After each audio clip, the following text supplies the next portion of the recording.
Salève a une société d'histoire. À sa création, en 1984, à Présilly, elle s'est concentrée sur les villages du Salève au Buache, territoire qu'on appelait à l'époque, d'un terme que nous jugions péjoratif, le bas genevois. Son rayon d'action était très limité. Il ne s'agissait pas de concurrencer les académies du 19e qui occupaient le territoire. Tout simplement, notre ambition modeste était de comprendre et faire connaître notre histoire aux portes de Genève. Lorsqu'on a cherché un nom qui pouvait évoquer ce territoire, on a rapidement pensé au Salève. Cette montagne symbolique de notre histoire, d'où le nom pris au départ d'Académie salévienne. Pour éviter la confusion avec l'Académie salésienne de Saint-François-de-Sales, nous avons opté pour un nom usuel, la salévienne, et aussi pour revenir à un peu de modestie, parce que Académie, ça paraissait trop... voilà. Son logo mêle à la fois les couleurs historiques du comté du Genevois, l'azur et l'or, de Savoie, le sang, et l'argent pour le S du Salève.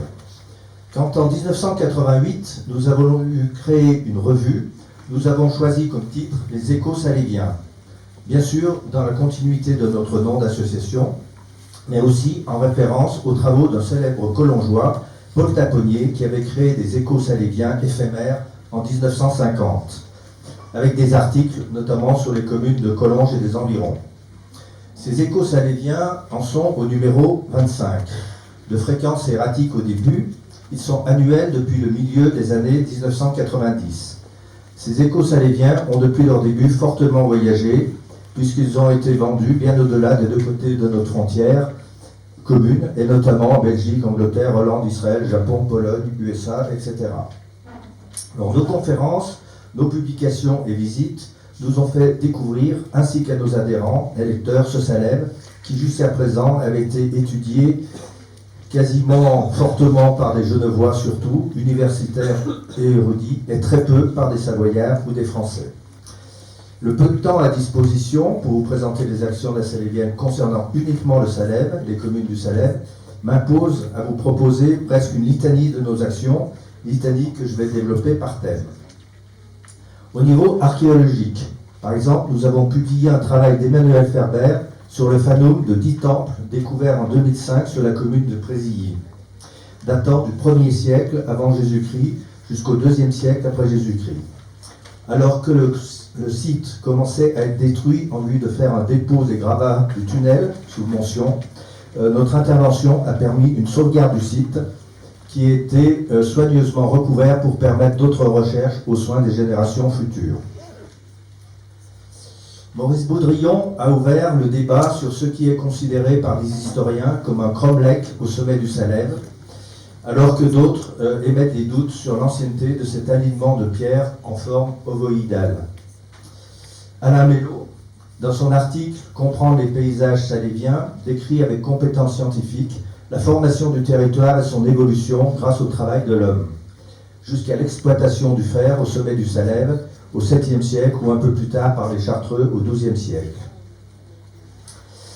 La photo aérienne qui dessine l'enceinte à Lebroge, qu'on appelle l'enceinte à Lebroge du Petit Salève, nous a valu une demande par le service archéologique de Haute-Savoie de retrait de notre site internet pour éviter les fouilles frauduleuses.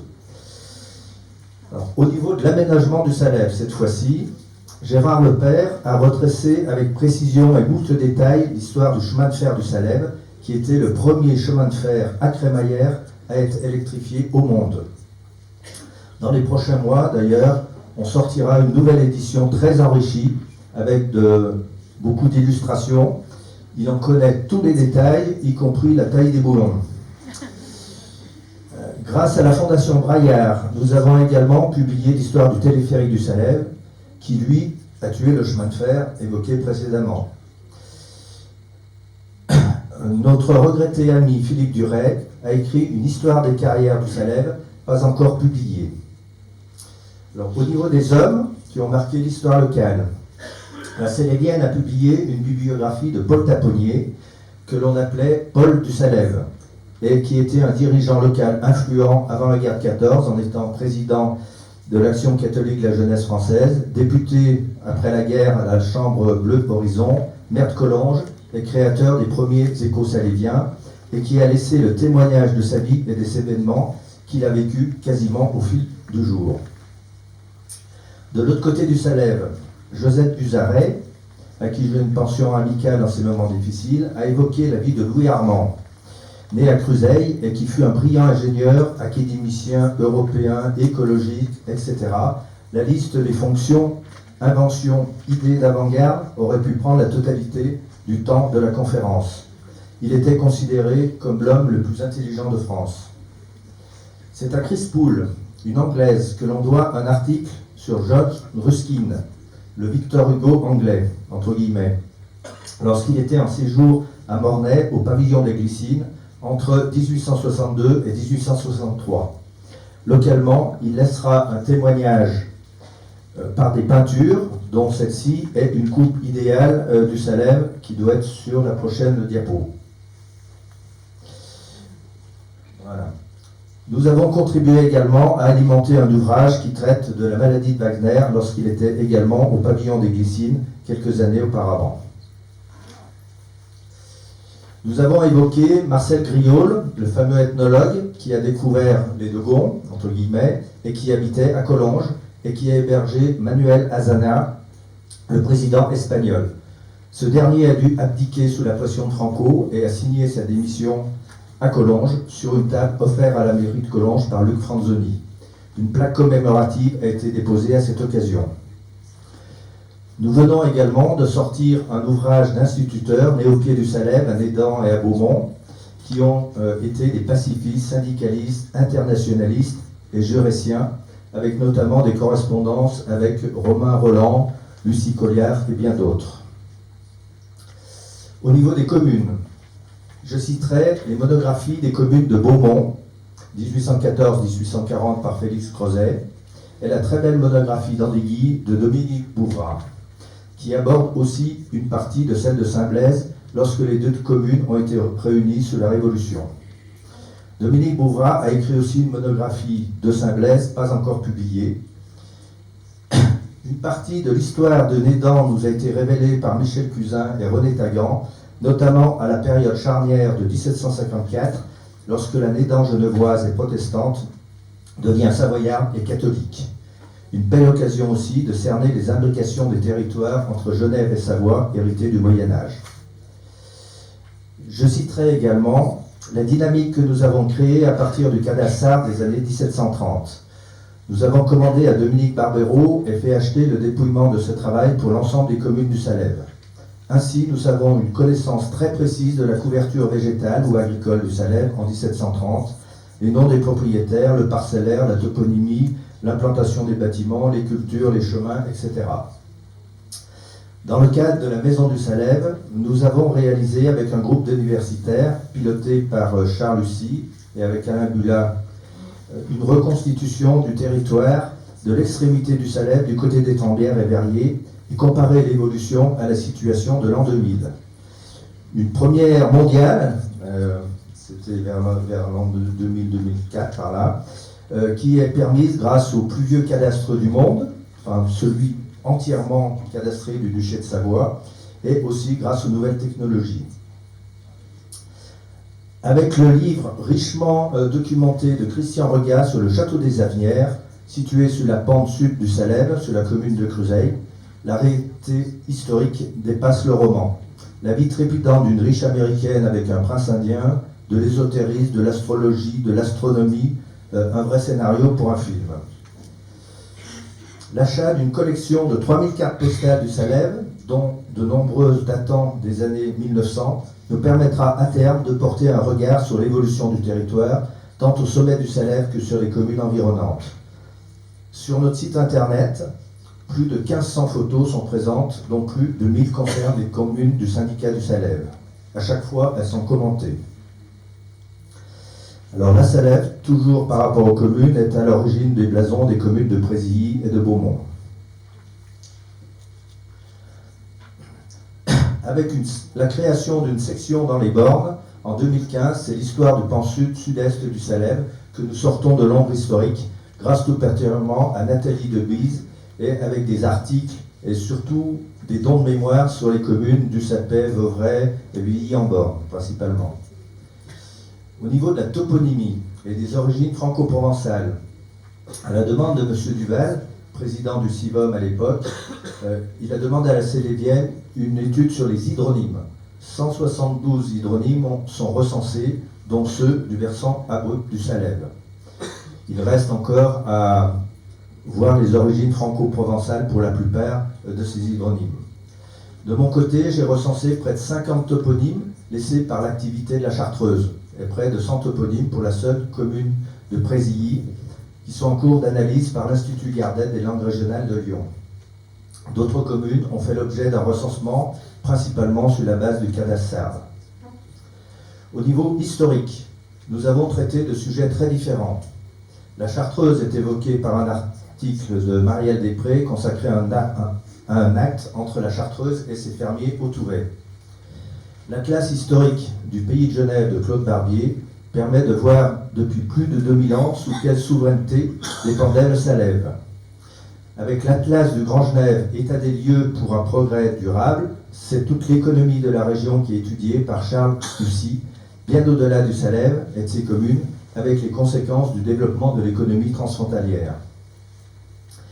Les travaux de Robert Amoudru, Jean-Claude Croquet, Ruth Fivaz ou de Yves Demange ont mis en exergue la situation de la région du Salève pendant la guerre de 1939-1945, notamment les chemins de passage à travers et au pied du Salève, ainsi que les actes de résistance de locaux, dont quelques-uns se retrouvent parmi les justes des nations du fait de leur aide au passage des Juifs en Suisse. 2 minutes. Au niveau de la littérature, nous avons rendu un hommage à Jean-Vincent Verdonnet, le poète né à Bosset et reconnu nationalement. Avec Georgette Chevalier, nous avons redécouvert les écrivains, poètes et œuvres littéraires inspirés par le Salève. Lamartine, Hugo, Théophile Gautier, Henri Bordeaux, Petit Seine, etc. Elle nous a fait découvrir aussi Frankenstein de Marie Shelley, dont certains épisodes se déroulent au Salève. Alors je terminerai par le rôle qu'a joué la Salévienne au niveau de la Maison du Salève. C'est en 85 que, en tant que président de la Société d'Histoire, j'invite Gaston Cambin, un héraldiste et architecte suisse, à visiter la maison de Miquerne. Aussitôt, nous attirons l'attention du maire de Présilly, Alain Bulat, sur cette ancienne dépendance agricole de la Chartreuse de Pommier. Pour nous, il fallait avant tout la sauver de la menace de ruine totale. La vraie question était de savoir de quelle fonction lui attribuer et comment intéresser des personnes motivées par sa sauvegarde. Sous l'impulsion du maire de Présilly, avec la complicité d'un réseau de relations, notamment un groupe d'historiens dont Paul Guichonnet, nous avons commencé à poser les bases. Le coup de cœur des invités est immédiat pour le bâtiment et son environnement, quasiment intact depuis le départ des Chartreux en 1792. Le bâtiment séduit l'ensemble des participants sur 3 critères. La beauté architecturale du bâtiment, son unité, ses avancées de toiture, ses pans de grange à charpente. Ses dimensions, 30 par 15 mètres 50, et son espace intérieur qui donne des réelles possibilités d'aménagement. Sa position géographique également, dans un angle du bassin genevois, qui donne un point de vue tout à fait admirable, et sa situation dans un espace agricole intact qui n'a pas vu pratiquement de construction depuis 1733, date de la dernière grande modification du bâtiment. Une première ébauche de destination est envisagée autour de 2 axes. Un musée d'ethnographie régionale, un musée à la campagne aux portes de Genève, avec l'appui des musées genevois et de la Salévienne. L'idée est avancée de faire sortir la collection Amoudry de Genève, qui comprend une énorme quantité d'objets provenant de Savoie, et de lui associer une activité commerciale, cafétéria, produits régionaux, office de tourisme. Une seconde réunion en 1986 avec les mêmes personnes et les propriétaires de la maison, qui d'ailleurs nous donneront cette maison au syndicat mixte du Salève un petit peu plus tard. Donc messieurs Ormond, les propriétaires, sont séduits par le projet du musée, ou du centre d'interprétation. Ils confirment la donation du bâtiment sous les réserves suivantes, que le projet aboutisse et que l'environnement soit protégé. Monsieur Guichonnet évoque pour la première fois l'idée d'une maison du Salève. En partant d'une part de la recherche des études réalisées sur cette montagne, il dit, je cite, que c'est certainement la montagne la plus étudiée au monde. Et il souligne que le Salève est le terrain de jeu des Genevois. M. Cambin présente un premier plan d'aménagement du bâtiment qui permet de cerner les potentialités et met en avant ses charpentes. Un premier cadre juridique est évoqué, un contact avec le musée d'ethnographie de Genève, son directeur de l'époque, M. Créta, est réalisé.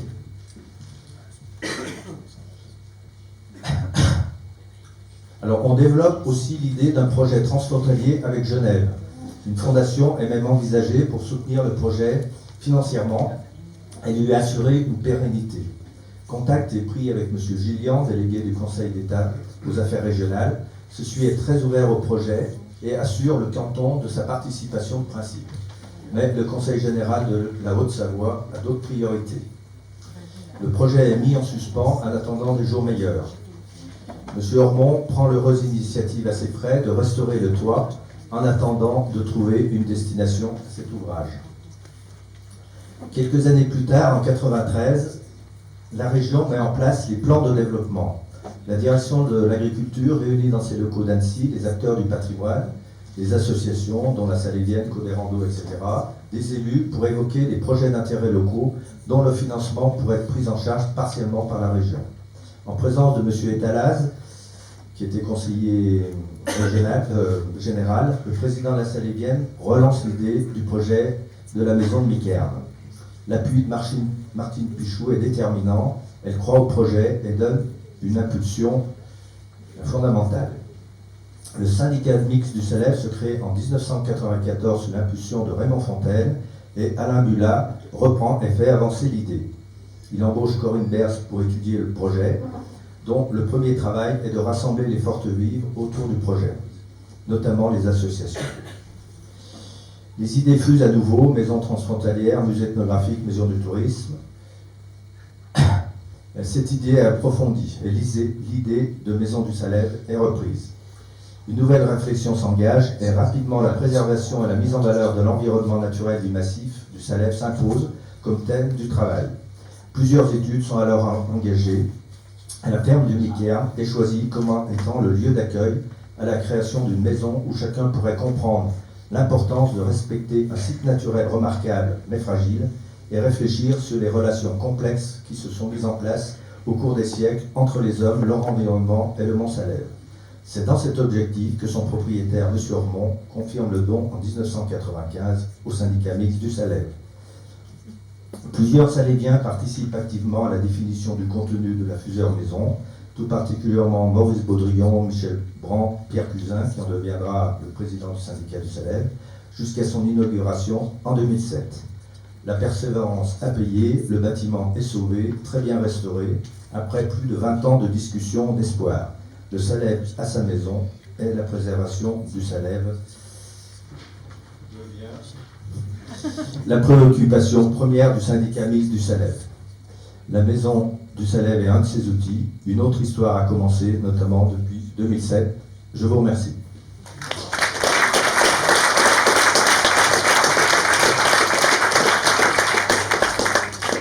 Merci Claude pour cette présentation à la fois de l'association et de la Maison du Salève que vous pourrez aller voir juste après pour ceux qui ne la connaîtraient pas. Et je vais passer...